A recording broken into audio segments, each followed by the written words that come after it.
Number 1. I'm an Ojibwe native, enrolled in the Mille Lacs Band of Ojibwe, located in northern Minnesota. We Ojibways have a ceremony called Midawewin. This ceremony is generally used as a healing process. It's a sacred ceremony that us Midwesterners take very seriously. Around 2 years ago, during the summer of 2013, I accompanied my cousin to the ceremony, which was held on my reservation. After a lengthy drive from the cities, I arrived at this strange destination that wasn't on the map. This area had a small lake, which I later learned didn't have a name. Anyway, I met with my cousin, and I spent the next 5 days with him as he prepared for his turn to be healed. We met many others that were seeking the ceremony's healing properties as well. Traditionally, you're not supposed to tell anybody what you're going through the ceremony for. So, I spent the next 5 days here at this remote place, where they didn't allow any technology of any sort. We lived like our ancestors did. As such, we didn't have the luxury of any showers, but nobody at the ceremony liked being sweaty and dirty all day.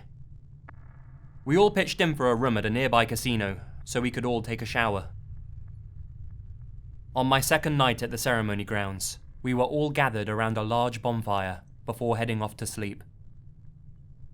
During our time at the campfire, the ceremony guide asked us if we could hear the coyotes. To be honest, I did. They were crazy loud, the loudest I'd ever heard them. We all agreed that we had heard them, and he proceeded to tell us that ever since one person started the ceremony, the coyotes have been going wild every night. Anyhow, we used the shower room at the casino frequently. We always went in pairs, and it was a young girl's turn, and she went with her mother. We'll call this young girl Mary. Mary had apparently joined the ceremony to get rid of an evil spirit that had been following her, and scratching her arms during the night. It sounds crazy, but be prepared for what you're about to hear next. These words come from the mouth of Mary's mother. I woke up Mary at around 9 p.m, and we drove to the room to shower. I showered first, and Mary waited out in the room, watching TV. After my shower, it was Mary's turn. Everything was going good, until she screamed a blood-curdling scream, and the door slammed and locked. Mary was screaming so loud, and I was screaming and freaking out myself. I couldn't open the door to save my baby, so I got on my knees, and I looked under the crack of the door, and I saw 2 feet. I was certain they weren't Mary's, because I could hear her screams coming from further away in the shower. I screamed for whatever it was to leave her alone. All of a sudden, Mary stopped screaming. I was able to open the door now, and Mary was in there, sitting in the shower as if nothing had happened. I hugged my baby, and we left right away. We rushed back to the ceremony grounds. I remember when Mary and her mother came. It was late at night, maybe 10 or 10:30 p.m. I awoke to the sounds of the mother crying, and it was extremely surreal and unsettling. We got together, offered tobacco, and made use of the 4 medicines. An emergency ceremony proceeded that lasted 2 hours. By the end of it, little Mary was asleep, and we were all exhausted. As I lie in my bed, mortified at what the mother told me earlier, I didn't sleep at all. The next day, I noticed something. The coyote calls were gone. Coincidence? Maybe. Mary had no memory of her spirit. Her family described it as an elderly woman, and often viewed it trailing Mary. On Mary's last ceremony day, the ceremony guide told us that he had done some deep research and brainstorming. He believes that because of Mary's mother's tribal affiliation with the Dakota Sioux, it upset her daughter's elder spirit. Mary was accepted into Mille Lacs because she was just over the 25% blood quantum requirements. The evil spirit was angered that young Mary was in the wrong tribe and didn't accept it. Hundreds of years ago, the Dakota and the Ojibwe were bitter enemies. To this day, as far as I know, Mary is living a happy life with no memory of her evil encounter. She seceded from the Ojibwe tribe and was accepted into her mother's tribe.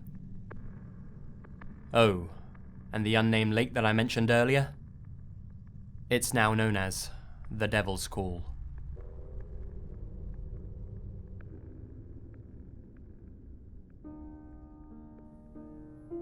Number 2.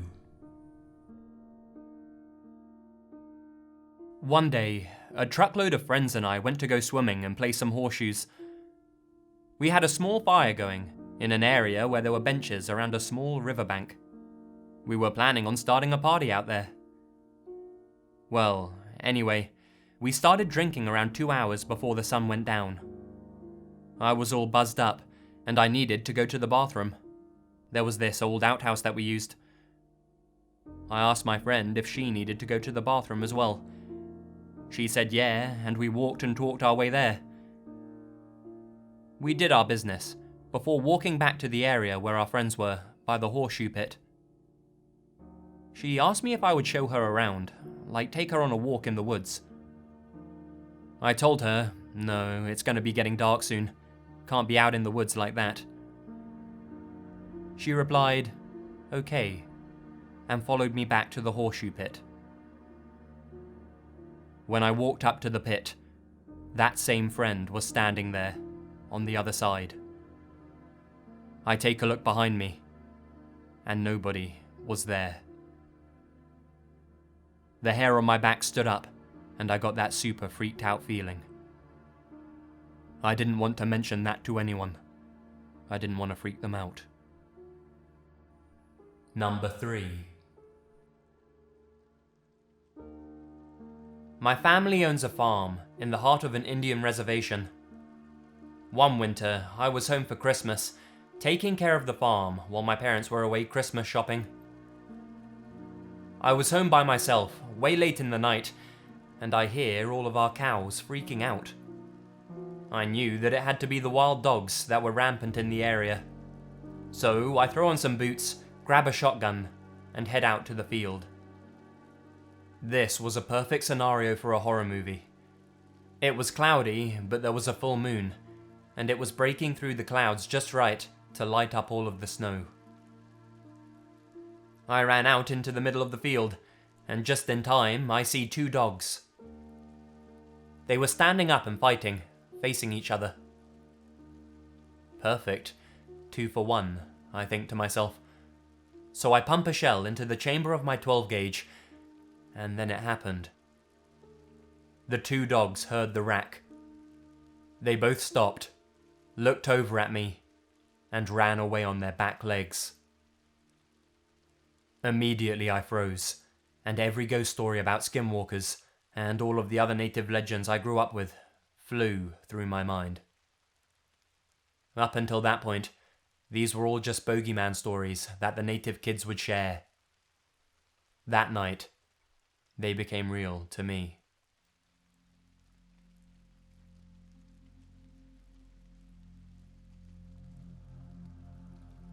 Number 4. The Nevada roadside is a sometimes beautiful sight during the day, but many don't know the darkness behind that beauty, especially on moonless nights when the only light you can see are the stars in the night sky and the headlights of your car. There's one rule that many drivers know, that one rule to never take your eyes off the road. That rule is not only to keep you from getting into a car accident, it's also to keep you safe from what's out there at night. The moment you take your eyes off the road, you'll see them. People just standing on the side of the road. They never move or turn their heads. They just stand there on the dirt, facing the road. While you remember to look forward, you can still see them on the side out of the corner of your eye as you drive further down. After a while, you won't be able to resist, and eventually you'll look at them, trying hard to see their faces. You'll forget about the road, until you hear your car veer off the side, and your attention is pulled back to the road. You'll suddenly see that it's too late though, when you see one of those people in the middle of the road, and you swerve to avoid them, and you crash. As you're lying there on the steering wheel, barely conscious, you see them coming towards your car. You don't see their feet moving at all while you lay there bleeding. They just seem to be getting closer with every blink, and on the last blink, you see their face, and their face is blank. The Nevada roadside is a beautiful sight during the day, but at night, when you're all alone, driving down the highway road, just remember the most important rule: never take your eyes off of the road. Number 5. This didn't happen to me, but to my uncle. He's half Mexican, half Native American. This happened in the Mojave Desert in Southern California. He was driving around with his girlfriend late at night, and they saw something that looked like a huge black dog on the side of the road.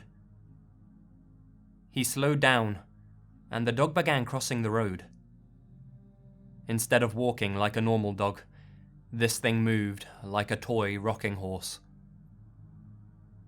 He said it stopped in the middle of the road and stared right at them. Its eyes had a faint red glow. My uncle is the most badass person I know, and it scared the crap out of him.